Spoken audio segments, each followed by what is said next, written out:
Bonjour à tous, on se retrouve aujourd'hui pour un nouvel exercice qui correspond au chapitre du principe d'inertie, et plus précisément à un sous-chapitre qu'on a vu dans le cours, qui était la chute libre. Donc je vous laisse lire l'énoncé, et réfléchir un peu à l'exercice, et on part tout de suite sur la correction. Donc la question 1. Indiquer un protocole expérimental permettant de réaliser le pointage. Donc un protocole expérimental, c'est la manière de réaliser l'expérience, et d'avoir finalement ce schéma qu'on a dans l'énoncé. Après, un protocole expérimental, c'est quelque chose de personnel, c'est pas forcément universel. Il y a plusieurs protocoles qui peuvent marcher, mais je vais vous en proposer un. Donc, tout d'abord, il va nous falloir une caméra qui va filmer la chute des deux corps M et P. D'accord? Et un logiciel qui va permettre de visualiser la vidéo et de pointer, d'accord? Faire des petites marques avec un marqueur, d'accord? À chaque intervalle de temps régulier, à chaque delta t, d'accord, l'intervalle de temps de 40 millisecondes. C'est-à-dire que au début de la vidéo, on va voir notre corps qui est immobile, donc on fera un petit point à t égale 0 secondes. Et ensuite, le deuxième point, on le fera à t égale 40 millisecondes. Et puis ensuite, le troisième point à t égale 80, jusqu'à la fin, d'accord, au point M4. Donc là, je le fais pour le point M, par exemple, enfin le corps M, donc on aura M0 à t égale 0 secondes. On aura M1 à t égale 40 millisecondes, etc. jusqu'à M4 à t égale 160 millisecondes. Parce que 4 fois 40 millisecondes, eh ben c'est 160 millisecondes. D'accord? Pareil pour le point P4. Ça marche? Donc voilà comment on va pouvoir avoir notre schéma qui nous donne dans l'énoncé. Donc on passe maintenant à la question 2.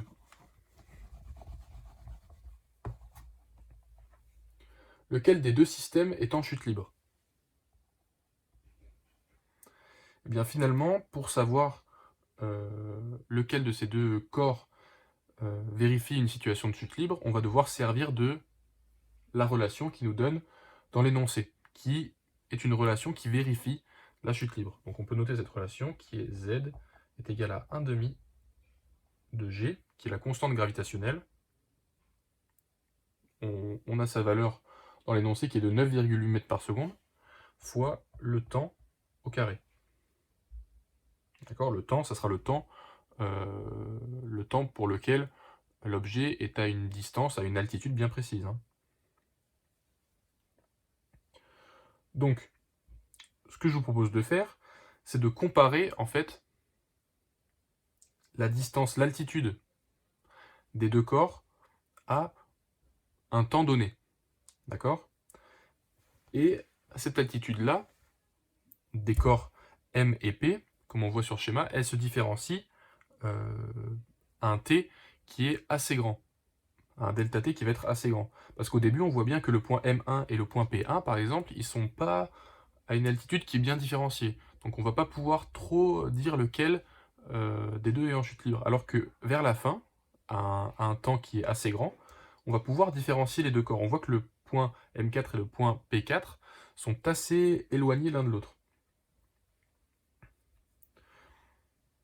Donc pour cela, pour mesurer l'altitude des deux corps, j'ai mesuré l'échelle avec une règle graduée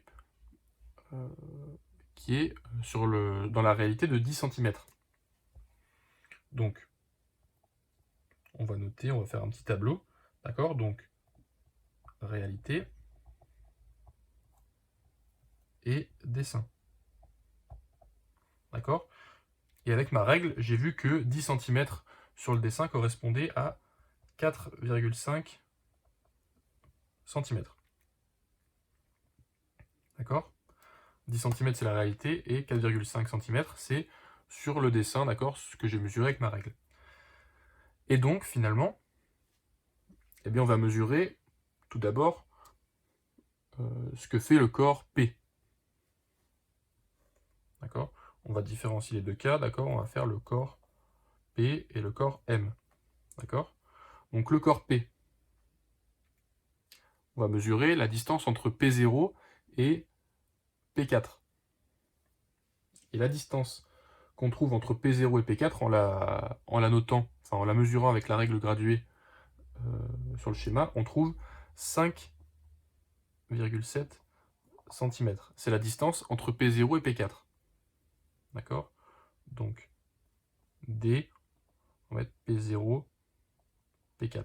C'est la distance la plus grande, on a dit pourquoi, pour différencier au maximum les deux chutes. D'accord? Et M, on va trouver combien entre M0 et M4? On va trouver 4,8 cm. Et ça, c'est D entre M0 et M4. D'accord?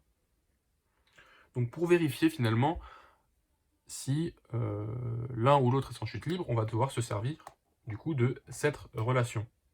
Et donc, à un temps t est associé une altitude bien précise dans une chute libre. Du coup, on va calculer l'altitude qui est demandée pour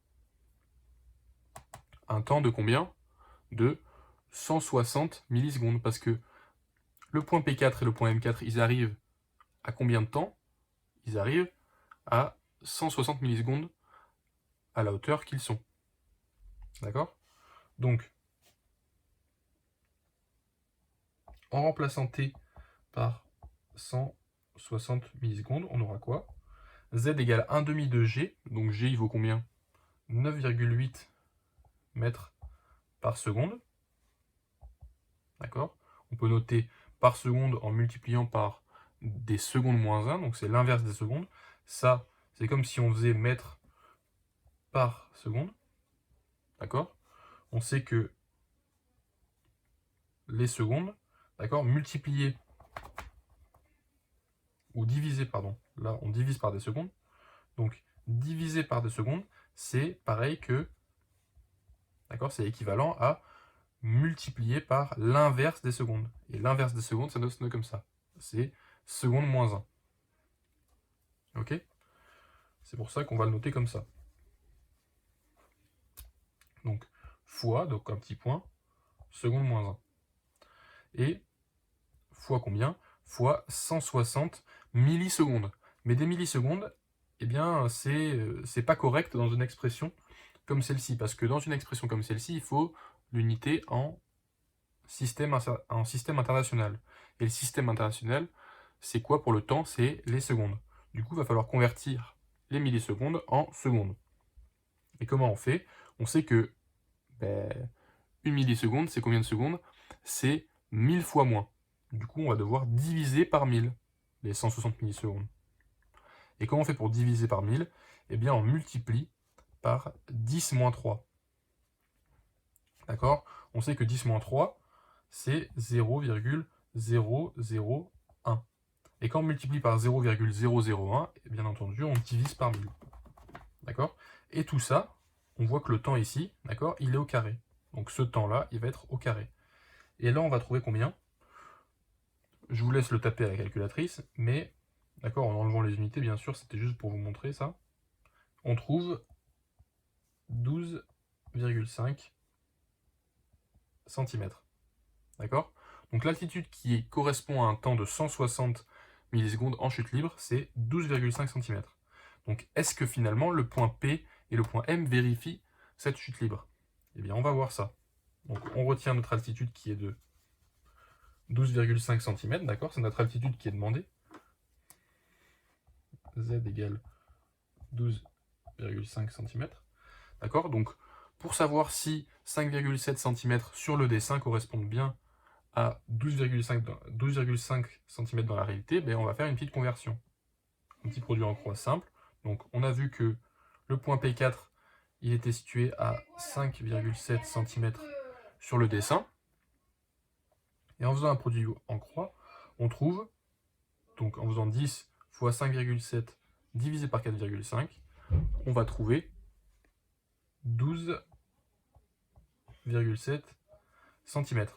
Et on voit que ça correspond presque, d'accord? Ça correspond à peu près à 12,5 cm. Donc on a l'impression que le corps P, il modélise bien une situation de chute libre. Ok. On va essayer de voir ce que ça donne avec le corps M. D'accord. Donc le corps M, on voit qu'il arrive à l'altitude qui correspond à T égale 160 millisecondes. L'altitude correspond à 4,8 cm sur le dessin.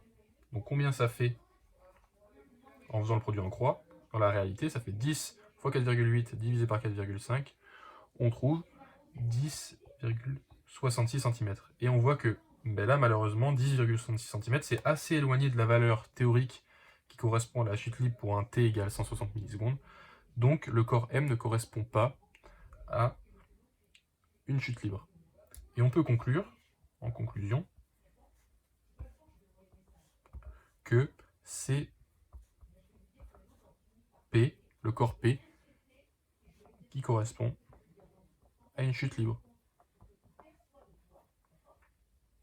Donc j'espère que cet exercice vous aura plu et que vous avez compris. Si vous avez des questions, n'hésitez pas à les poser en commentaire. Et on se retrouve pour un nouvel exercice sur le principe d'inertie. Et likez et abonnez-vous. Bisous à tous.